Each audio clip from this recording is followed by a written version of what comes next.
The first notes of the wedding orchestra floated through the warm evening air as Lila Hart sat alone at the farthest table of the garden reception, her emerald dress catching the glow of golden fairy lights.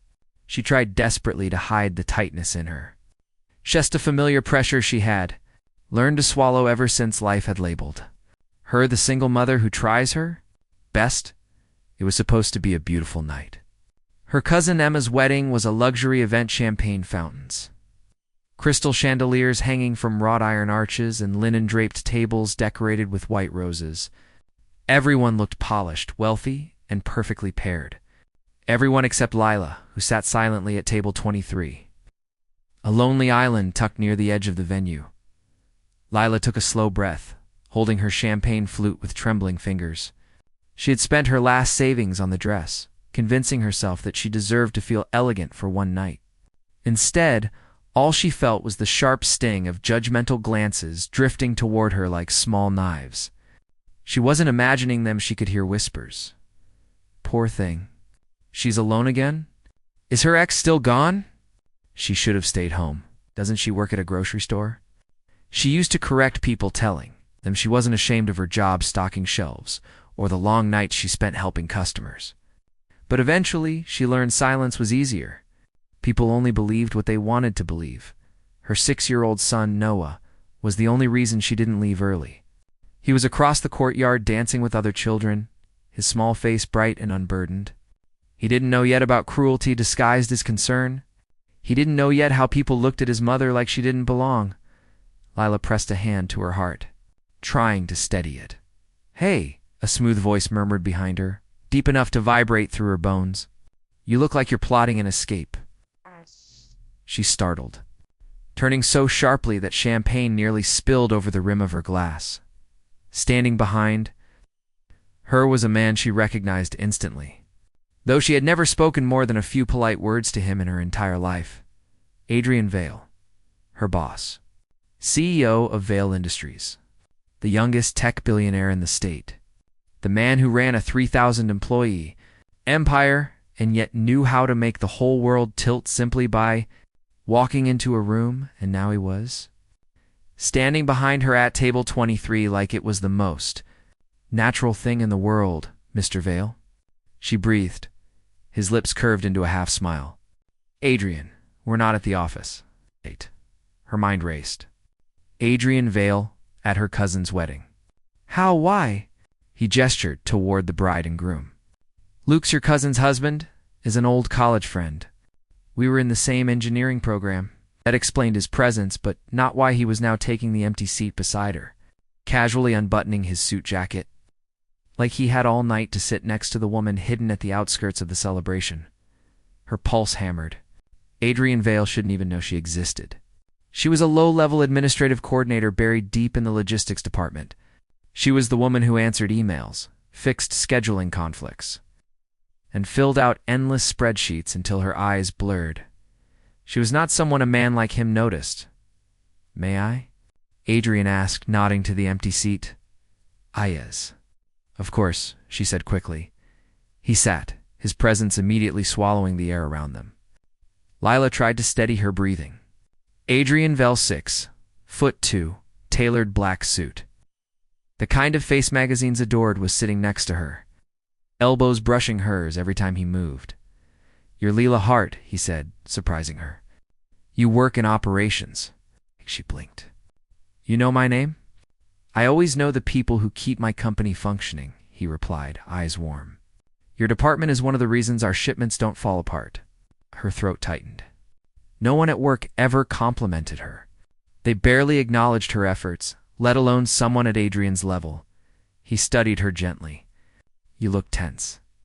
"I'm fine," she lied. His eyes softened, like he could see right through her. "You don't have to pretend." Before she could answer, a shrill cry rang out across the courtyard. "Mama!" Lila whipped around. Noah stood frozen near the dance floor, his little shirt covered in dark red punch, dripping sticky trails down his chest. Tears streamed from his eyes. A waiter apologized frantically beside him. Lila bolted upright, panic exploding inside her, but Adrian touched her arm lightly. "Let me," he murmured, Before she could react, he was already moving swift, confident, purposeful. Lila stood still as she watched the CEO of $1 billion company kneel down in front of her 6-year-old son, wipe away his tears with a monogrammed handkerchief, and pull a silly face that made Noah hiccup between sobs. "It's okay," Adrian told him gently. "You look like a superhero who fought off a red punch monster." "Right," Noah sniffled. "Really? And superheroes don't cry, they just regroup." Adrian winked. "Come on, let's get you cleaned up." Lila felt her throat close. Adrian lifted Noah's chin with the gentlest touch, dabbing his shirt as if the boy were family his own even. No man had ever cared for Noah like that. Not Noah's father. Not anyone. When Adrian returned to the table with Noah, her son's cheeks were dry. He was proudly holding a cookie Adrian had negotiated from the dessert table. "Can I go back to the kids' area?" Noah asked. "Of course, sweetheart." Lila kissed his forehead, voice trembling. When Noah ran off, she turned toward Adrian, heart pounding with gratitude. "Thank you," she whispered. "You didn't have to?" "Yes, I did." His voice softened. "You deserve help sometimes, too." No one had ever said that to her. She looked down, blinking back emotion she didn't expect. Adrian watched her for a moment, his expression unreadable till he took a slow breath and changed the subject. "Why are you sitting all the way back here?" he asked quietly. "Table 23 is practically outside the wedding." She forced a little laugh. "Family politics. Some people didn't want certain images in the main area." "Images?" Adrian repeated. Lila shrugged weakly. "A single mother doesn't exactly fit the fairy tale aesthetic." His jaw flexed. Hard before he could speak, Emitha Bride peered beside the table, her white gown sparkling under the lights. "There you are, Lila." Emma gasped, her gaze flicking between Lila and Adrian. Confusion, then surprise, then curiosity. "I didn't know you two knew each other." Adrian stood politely. "We work together. Lila is one of my most dependable team members." Emma's eyes widened as she looked at Lila like she was suddenly a different species. "Well, good," she said awkwardly. "I'm glad you're not completely alone." The words stabbed Lila right in the chest. Adrian's expression darkened. Emma quickly excused herself, leaving a trail of whispered embarrassment behind her. Lila stared at the ground. "I'm sorry you had to hear that. Don't apologize for other people's ignorance," Adrian said sharply. Then softer, "You deserve respect, Lila." Before she could respond, her phone buzzed. She checked the screen and froze. Her babysitter? Emergency. Leaving early, panic clawed through her. "No, this can't be happening," she whispered. "It's an hour drive home. Noah is having fun." "I can't." Adrian leaned closer, voice low. "I have a suite here at the hotel," he said. "It's empty tonight. You and Noah can stay there." Her heart slammed. "Adrian, I can't accept that it's not a burden," he said gently. "And it's safer than driving so late." She hesitated, torn between fear and gratitude. That's when a photographer rushed toward them. "Let's get a picture of the lovely couple," he shouted cheerfully, her breath caught. Couple. She opened her mouth to correct him, but Adrian slid his hand over hers under the table, his thumb brushing her knuckles in one electric stroke. He leaned toward her ear. His whisper was warm, intimate, and world-shifting. "Pretend I'm your husband tonight." Her heart nearly stopped. "What?" she breathed. "It will save you from judgment," Adrian murmured, voice rich and certain. "From pity. From every stare you've endured tonight?" She swallowed hard. "But why?" Adrian's eyes held hers like he was letting her see a piece of him he never shared. "Because you deserve to be treated like someone who belongs," he whispered. "And I will not sit quietly while people look at you like you're less." Her lungs tightened. For 3 years, she had survived alone. Weathered humiliation. Worked herself to exhaustion. Held her head high even when people wanted her to fold. And now this man, this powerful, impossible man, was offering her a shield. A moment of dignity she hadn't felt in years. She didn't trust it. She didn't trust herself. But for one night, just once, would it be so wrong to stop fighting the world alone? She closed her eyes, then nodded. Okay, she whispered. Just for tonight. Drian smiled a slow, breathtaking smile that felt like a sunrise. He slipped his arm around her waist as the photographer lifted the camera. Trust me, he murmured against her ear. The flash went off, and in that single moment, under a canopy of golden lights and whispered secrets, Lila Hart had no idea this night would not stay pretend. It would unravel truths they both kept hidden. Truths powerful enough to change both their lives forever. The night breeze drifted softly across the estate garden, carrying the faint scent of jasmine and candle smoke. The wedding reception glowed under strings of warm golden lights. But for Isabella, the celebration felt strangely distant. She sat alone at a corner table, her fingers nervously tapping against the stem of her empty glass. She kept hearing Christopher's words echo in her ears.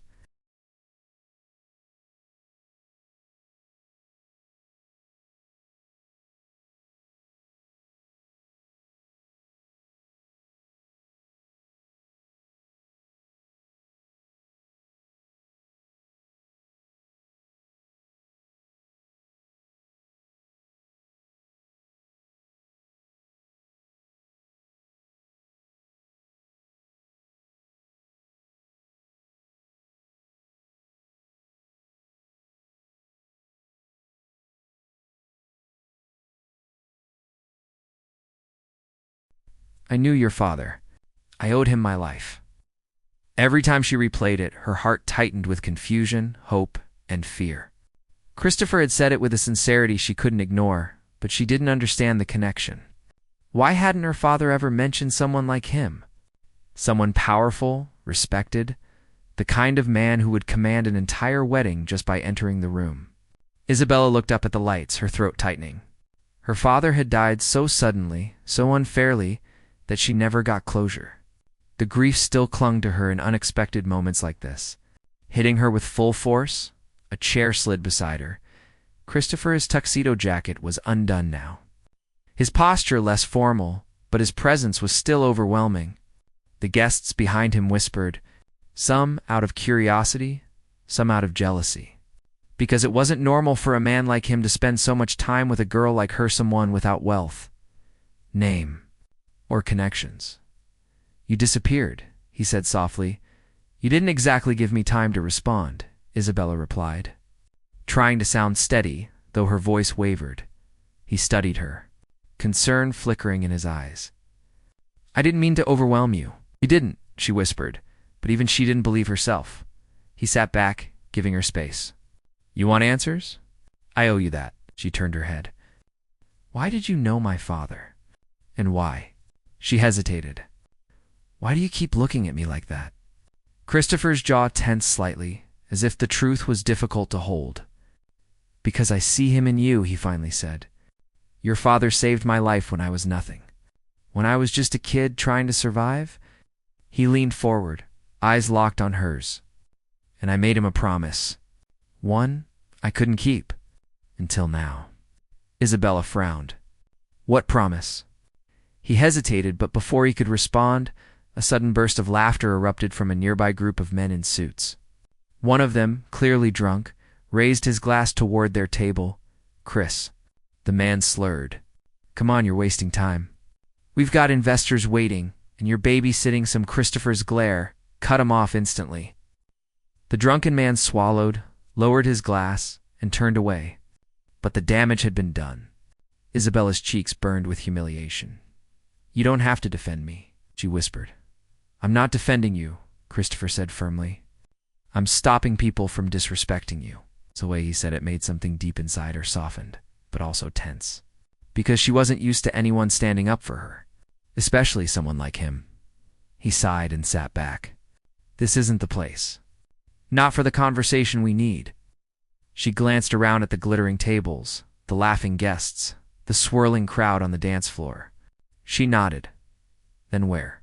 Christopher stood and extended his hand. Come with me. The walk into the Pastita estate garden quieted as they stepped away from the crowd. They walked down a stone path lined with roses and lanterns until the music became a distant echo. Finally, they reached a small pergola wrapped in vines, dimly lit by candles placed on the ground.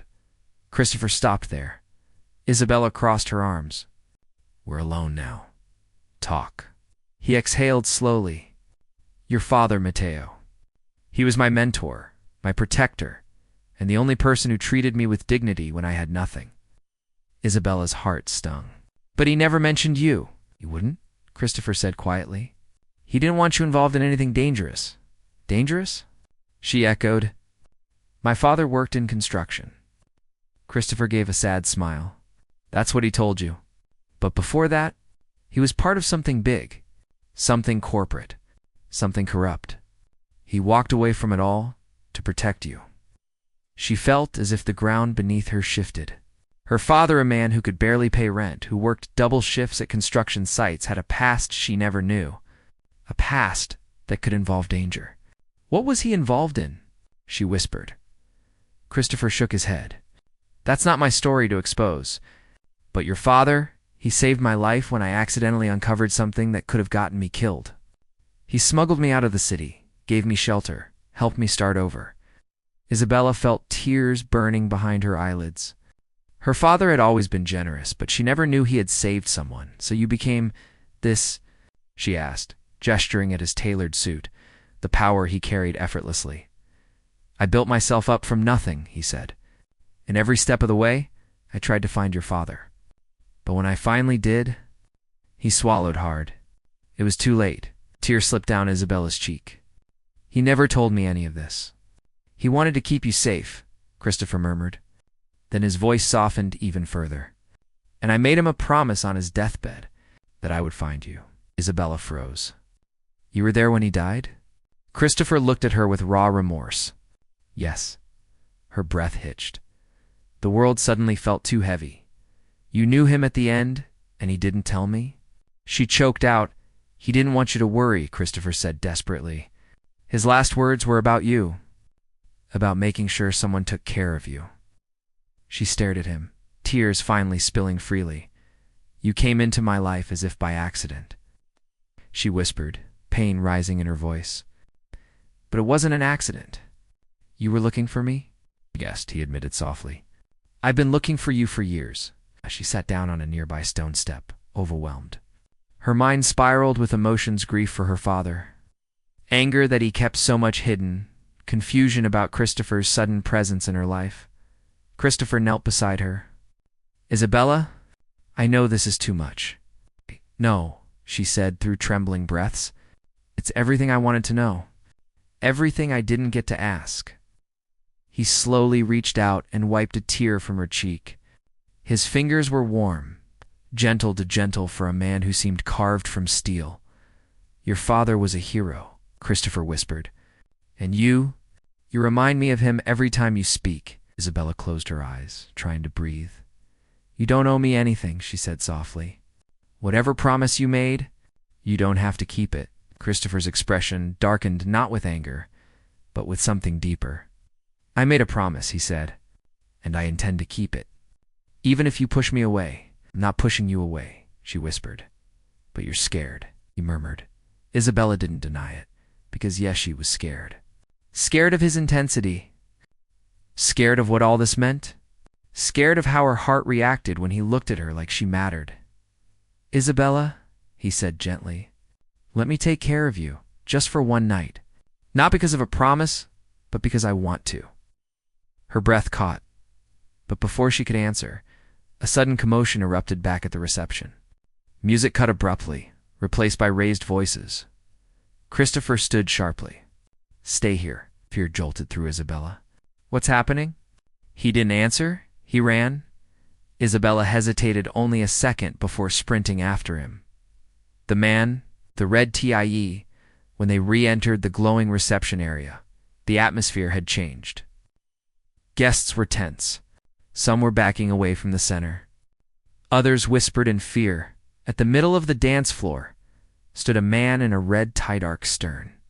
And glaring straight toward Christopher, Isabella felt the air shift. Christopher slowed his pace. shoulders stiff, eyes cold. "Christopher Blackwell," the man sneered. "I've been looking for you." Isabella froze. She had never seen Christopher look afraid. But in that moment, just for a fraction of a second, he did. The man continued. "We need to talk about Mateo." Isabella's blood ran cold. Her father's name. Spoken by a stranger. At a wedding? As a threat, people gasped. Christopher stepped forward. "This isn't the place." "Oh, but it is," the man smirked. "The girl should hear it." Isabella felt her heart lurch. The man was looking directly at her now. "You look just like your father," he said with a slow, sinister smile. Christopher reacted so fast that even the guests jumped. He placed himself between Isabella and the man, shielding her completely. "Don't you dare involve her," Christopher growled. But the man only laughed, as if he held a secret that could destroy them both. And in that moment, Isabella realized something chilling. Whatever her father had been involved in was still alive, and now it was coming for her. The rain had stopped by the time Emma stepped outside the hospital. But the chill in the air still clung to her like a reminder of everything she had endured that day. The world felt strangely quiet, too quiet, as if it knew she was walking out with a heart heavier than when she had walked in. For hours she had waited, pacing the room, praying for a miracle. Yet at the last second, when she had expected to see him walk through that door, he hadn't come. Liam, the man who had promised. "I'll be back in 10 minutes. The man whose touch had made her believe, even for a moment, that she wasn't alone in this world. The man whose eyes had shown a softness she hadn't seen even in some people she had known for years. He didn't show up. Emma tried to swallow the sting of disappointment, but it sat in her chest like a burning stone. She held her daughter closer, feeling the baby's warm breath against her neck as she walked toward the roadside. She didn't have money for a cab, didn't have a car, didn't even have an umbrella anymore. Darren had taken that with the stroller last week when he stormed, off in anger. But she wasn't thinking about Darren right now. She was thinking about Liam. Why had he not returned? Had something happened? Did someone stop him? Or was she simply a passing moment in his life? A stranger he helped for an hour. Nothing more. A car approached, its headlights spilling softly over her figure. She turned slightly until she recognized the sleek black sedan. Her breath caught. The window rolled down. Liam, he looked exhausted, slightly wet from the light drizzle, hair tousled as if he had been running his hands through it in frustration. His eyes searched hers, carrying something like guilt. "Get in," he said softly. "It's not cold." Not demanding, just pleading. Emma hesitated, tightening her grip on her daughter. But she slid into the back seat, holding her baby carefully. The warmth of the car wrapped around her like a blanket. Liam turned slightly. "Emma, I'm sorry." Her throat felt tight. "You deserve an explanation," he continued. "Something happened. But I didn't want to just disappear." The driver, began to move, slowly pulling out onto the road. Emma finally found her voice. "It's okay," she whispered, "even though it wasn't. You don't owe me anything." "Don't say that," Liam replied immediately, his voice low but firm. "I do." Their eyes met through the reflection in the rearview mirror, and in that moment, something shifted again. The EXPLANA stopped at a quiet cafe, Liam knew, one that stayed open late. He booked a private booth not because he wanted luxury, but because he wanted privacy. Emma sat across from him, her daughter in her lap, sleeping peacefully. Liam began to speak. "My sister." She called. She had a panic attack. "She's been going through a lot since our parents died last year. I'm the only family she has left, so when she panics, she calls me." I rushed out, thinking it would be 5 minutes. It turned into hours. Emma's eyebrows softened. "Oh, I didn't want you to think I walked out," he continued. "But when I got back, they told me the room was empty. You were gone. And I hit." He stopped, exhaling. "I panicked. I called hospitals nearby. I even went to the police station because I was scared something had happened to you." Emma blinked. You did all that?" For me? For both of you, he said gently, nodding toward the baby. She swallowed a lump in her throat. Nobody had looked for her. Nobody had panicked when she disappeared. Nobody had cared until now, and that terrified her. The moment that changed everything so. Emma whispered, brushing her daughter's hair. You don't know me. You didn't have to do any of this. You're right, he said quietly. I don't have to do anything. Then he leaned forward slightly. But I want to. Emma felt her pulse quicken. She couldn't understand him. Men like him didn't look at women like her. Men with expensive suits, chauffeurs, confidence dripping from every word. Men who had whole worlds in their hands. Yet here he sat, listening, understanding, caring. I know you're afraid, Liam added. I can see it in your eyes. But let me help you, Emma. Just let me be here. Her eyes stung with unshed tears. I don't want pity, she whispered. That's not what this is. She looked away. Then what is it? Liam didn't answer with words. He answered with a question. Emma, who is her father? The cafe fell silent around them. Her breath stopped. That question, the one she feared. Everyone would ask, cut into her chest.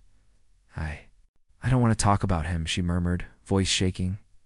Liam noticed her hands trembling. He softened his tone. You don't have to tell me everything. Just tell me if you're safe.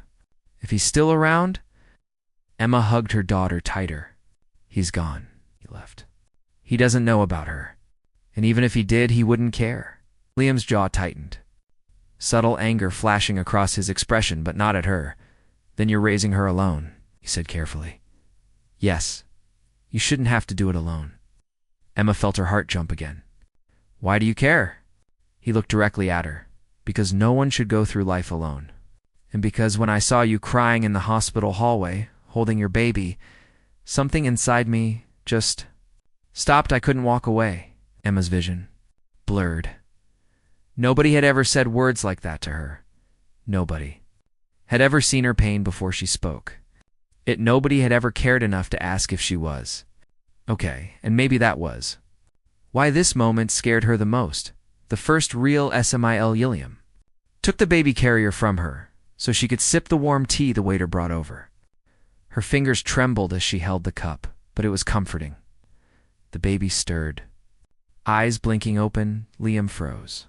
Then he smiled the softest, warmest smile Emma had ever seen on him. Hey there, he whispered gently. You're awake. Her daughter blinked again and reached out a tiny hand. Touching his thigh, Emma's heart melted.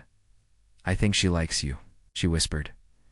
I like her too, he replied softly. For a moment, just a moment, Emma forgot the pain. Forgot the fear, forgot the world. She smiled, a small one, but real, and Liam noticed he watched her with a look she couldn't decipher, a mix of admiration and relief. That's the first time I've seen you smile, he murmured. Emma blushed. It's been a long time since I had a reason. Then let me give you more reasons. Her breath caught. Did he just, yes, he continued. I want to help, not out of obligation, but because I want to see you smile again, the LFF.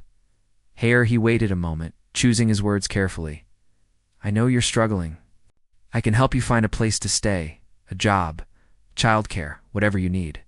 You don't have to accept anything. But the offer is real. Emma shook her head. I don't want charity. This isn't charity, he said firmly.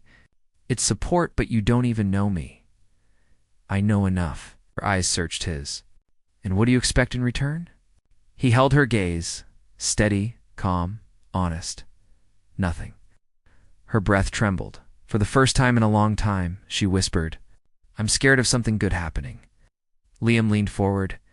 Then let me prove to you that good things can stay. The night's E&D, he walked her back to the car, opened the door for her, made sure her daughter was safely buckled in. As the chauffeur began to drive, Emma looked out the window at the empty streetlights glowing softly in the night. She felt something different. Hope, but hope was dangerous. It could shatter. It could disappear. She closed her eyes, whispering to herself, don't fall. Don't trust. Don't get attached. Yet deep inside her heart, she knew it was already too late. Emma woke with sunlight on her face, something she hadn't felt in months. For a moment, she forgot where she was. Then she blinked and remembered. Liam had arranged a temporary apartment for her. Not a luxury penthouse, not something she could never afford, but a simple, warm, safe place with a working heater, clean sheets, and a crib that didn't wobble when she touched it for the first time in 2 years. She slept without fear of someone yelling, slamming doors, or storming out at midnight. Her daughter cooed softly beside her, tiny hands waving in the air. Emma smiled. "Good morning, sweetheart," the baby giggled. Emma touched her forehead to her daughter's, and for the first time, her morning didn't begin with stress, just warmth. Then her phone buzzed, a message from an unknown number. "I hope you slept well." "I'm downstairs, Liam." Her heart jumped. He was here. She hurried to fix her hair, washed her face with cold water, and wore the only decent shirt she had, the soft white one she kept wrapped in plastic, so it wouldn't get ruined. She stepped out of the apartment, holding her daughter, and found Liam leaning casually against the wall, a soft smile forming on his lips as soon as he saw them. "You look refreshed," he said, his eyes warm. Emma laughed nervously. "I feel like I actually slept." "That's the goal," he replied. "Ready to see the place I told you about?" Emma nodded. She still didn't know why he was doing all this. Why he cared? Why he didn't disappear? Why he showed up again and again? But she found herself willing, maybe even wanting, to believe him. Asterisk. The new BGNA Yilum took her to a childcare center he personally funded, something she didn't know even existed. Bright colors, soft rugs, friendly staff, and children laughing everywhere. When she stepped inside, her daughter's eyes widened with fascination. Emma felt her own eyes sting with emotion. "Is this free?" she whispered. "For you?" "Yes," Liam answered. "I'll take care of it." Emma shook her head. "This must cost a fortune. I can't accept this." "It's not charity," he replied gently. "It's an investment." "In what?" "In someone who deserves a chance." Emma's breath hitched. "I don't deserve," "Yes," Liam cut in, his expression serious. "You do."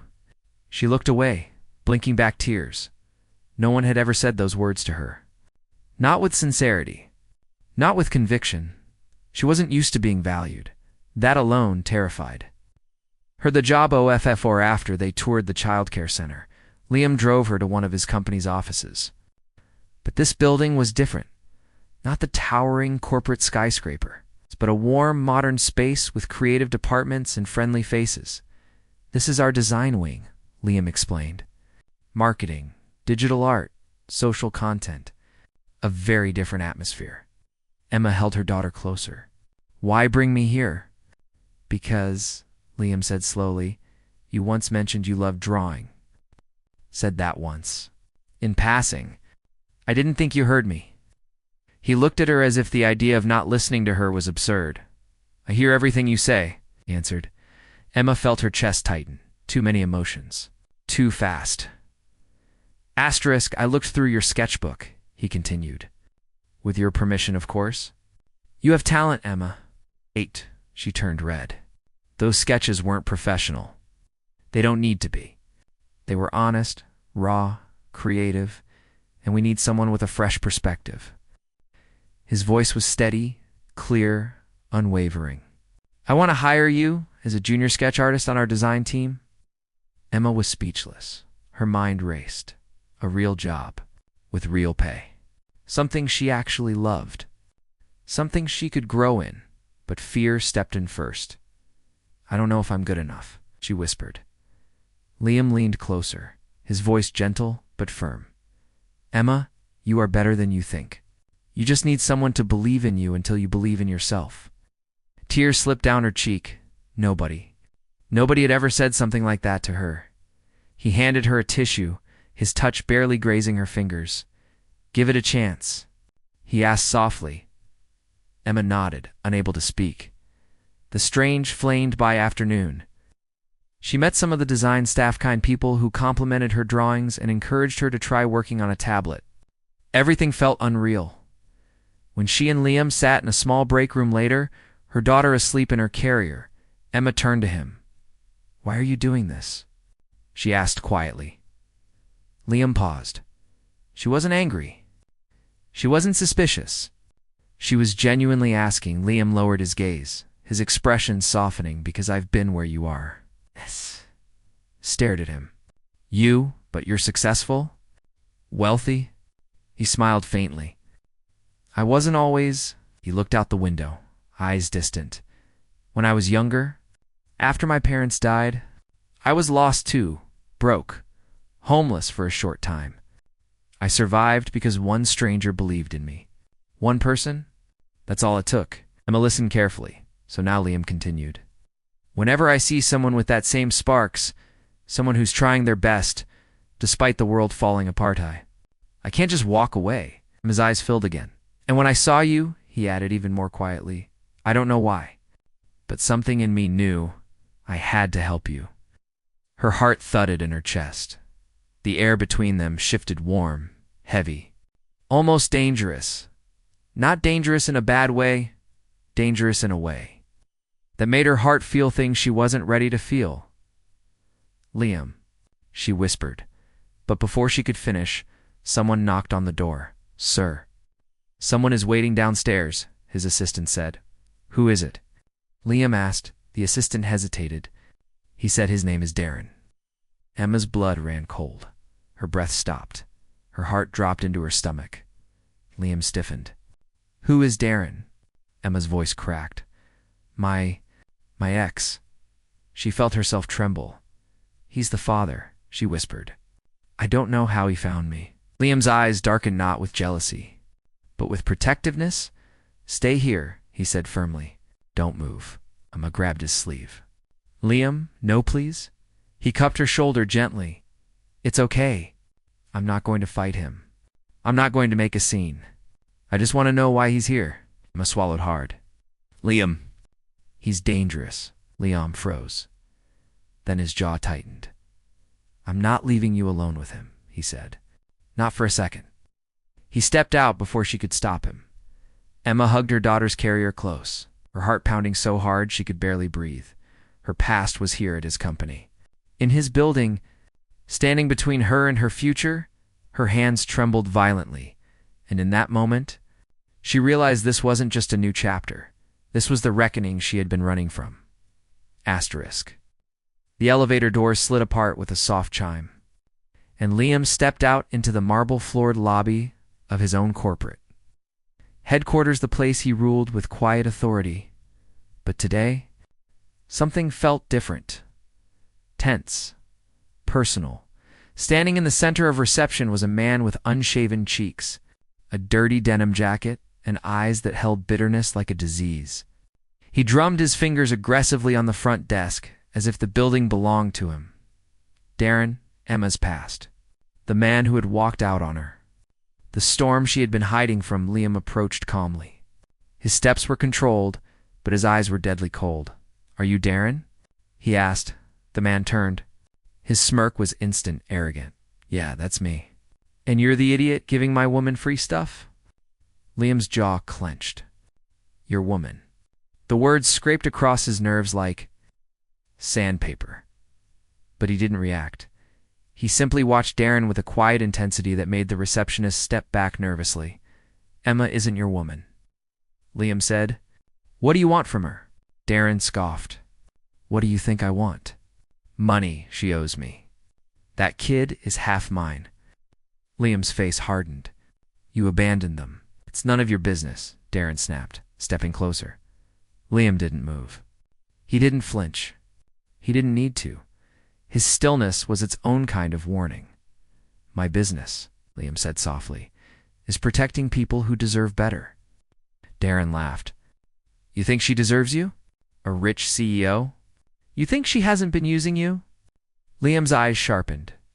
"I think she's been surviving. And you," his voice dropped with unmistakable authority, "have no place in her life anymore." Darren's smirk faded. For the first time, he saw the truth. He wasn't threatening some random man. He was standing in front of the most powerful person in the building, a man everyone respected. A man who wasn't afraid of him. A man in love.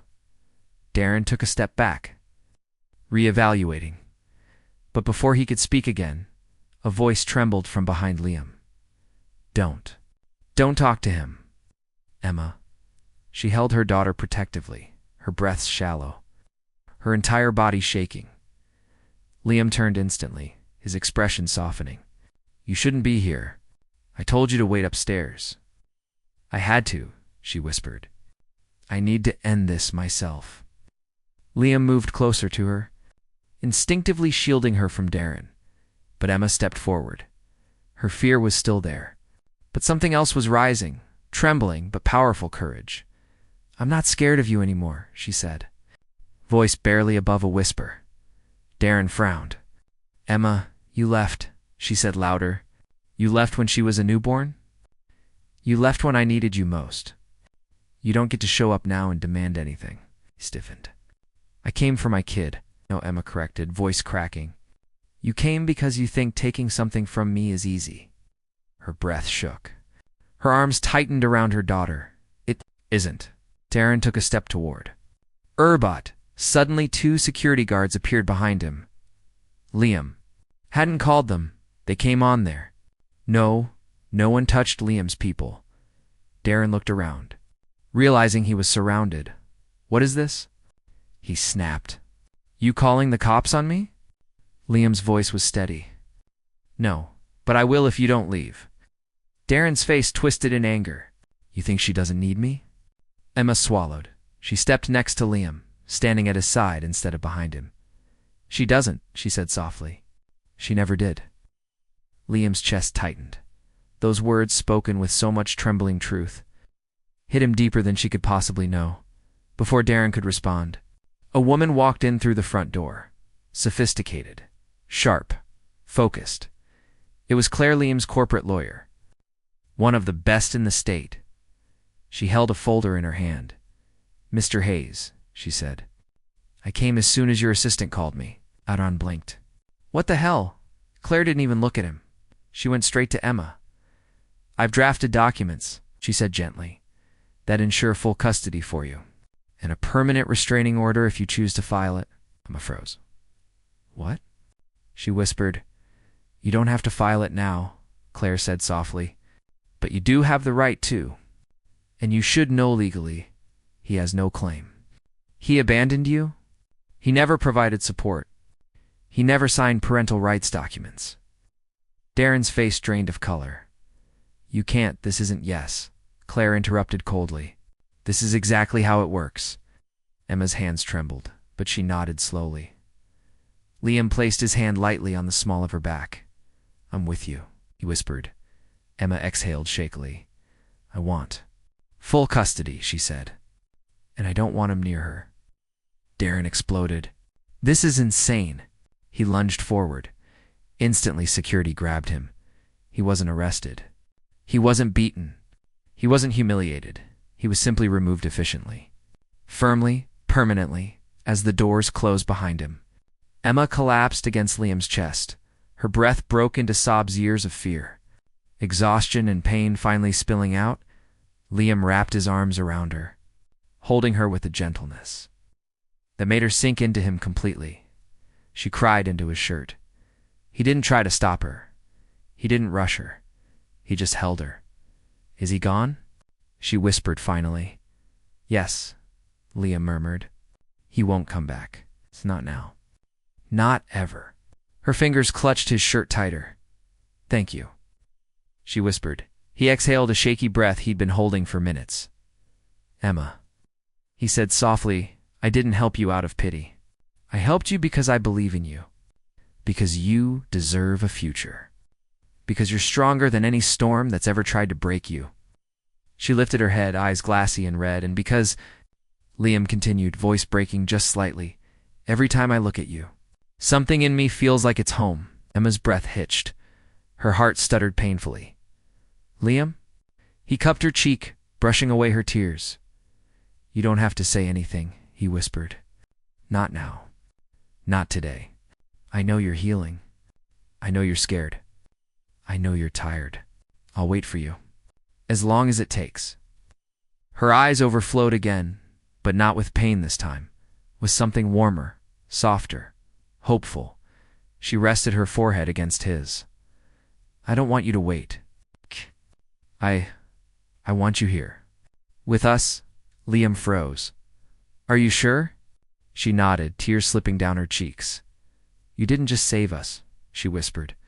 You gave us a future. No one has ever done something like that for me. Liam swallowed hard. Then he pulled her into his arms again slowly. Gently, reverently. His lips brushed the top of her head, and she let him. For the first time, she let herself feel what she had been holding back. She wanted him. She trusted him. She was ready for him. Not as a savior. Not as a CEO.